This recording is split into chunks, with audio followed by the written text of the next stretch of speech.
爸爸身上有没有要经者呀？你爸爸有没有要经者呀？有一个，你爸爸有个兄弟死掉了。有个兄弟死掉了啊。啊。在哪里呢？现在在他的颈椎上。在颈椎上。所以你爸爸的颈椎很不好，而且你爸爸会掉头发。我现在看到你爸爸未来头发都掉光了。可能是你要记住了，从这个景象我看出来，可能你爸爸以后要化疗放疗，那可能生癌症了。那怎么办呢？那怎么办？好好的念经啊，众善奉行，诸恶莫作，听不懂啊？是师父，好好的修啊。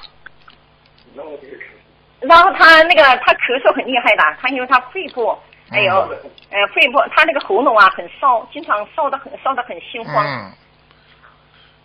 你叫他这样吧，你叫他第一深呼吸，第二深呼吸吃那个川贝母。川贝母。第三，你叫他每一天出去走路。每天出去走路。喝水一次不要喝太多，但是要经常喝。喝水，经常喝。你知道吗？你博客上看见吗？有一个人呢，对不对？他我们这个佛友，他的朋友10几年了肝不好，什么药都用过，什么东西都弄过，结果那天我的那个佛友告诉他说卢台长说的吃个护肝片就好了，结果他一吃护肝片10几年的肝病突然之间就指标全部正常，腰也不痛了，这肝也不痛了，肝区，所以他说太神了。为什么？你们记住了。然后爸爸，他那个川贝母怎么吃呢？川贝母怎么吃啊？你去看看药方，一般是中药，吃3颗到4颗，一天吃1次。吃了之后，你的肺会慢慢的有收缩感，听得懂吗？心脏肺就不会喘气喘得急了，而且呢还能消炎，而且能润肺。所以平时觉得肺不好的人都要吃这种川贝精、川贝母这种东西。咳嗽咳得多了就是肺不好了，我告诉你，老咳嗽的人们就是老肺病这还不懂啊？他白天晚上都很咳。好啦，那肺不出毛病啊。然后他那个支气管扩张也很严重的。对呀，支气管扩张跟他以前过去那个吃很多东西有关系而且我好像看他过去抽过烟的。对，抽烟后来戒掉了。戒掉了，后来戒掉嘛，已经造成麻烦了呀。后来戒掉了，后来做好人了，过去做过的事情不枪毙不一样好了，不能再问了，没时间了，好好念经。小房子要念86章。他念了2000多张的小房子，烧了2000多张。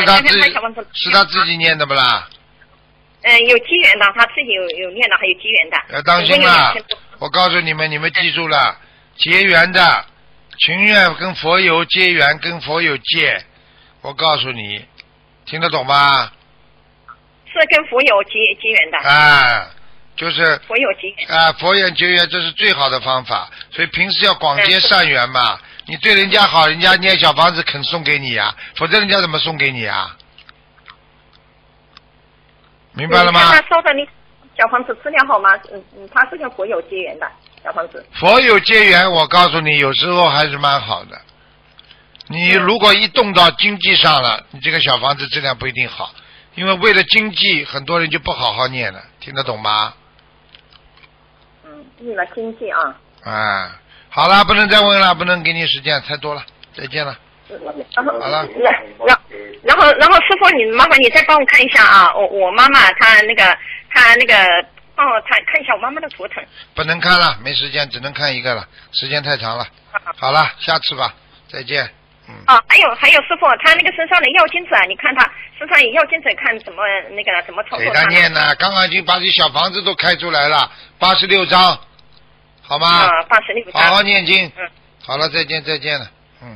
好，谢谢师傅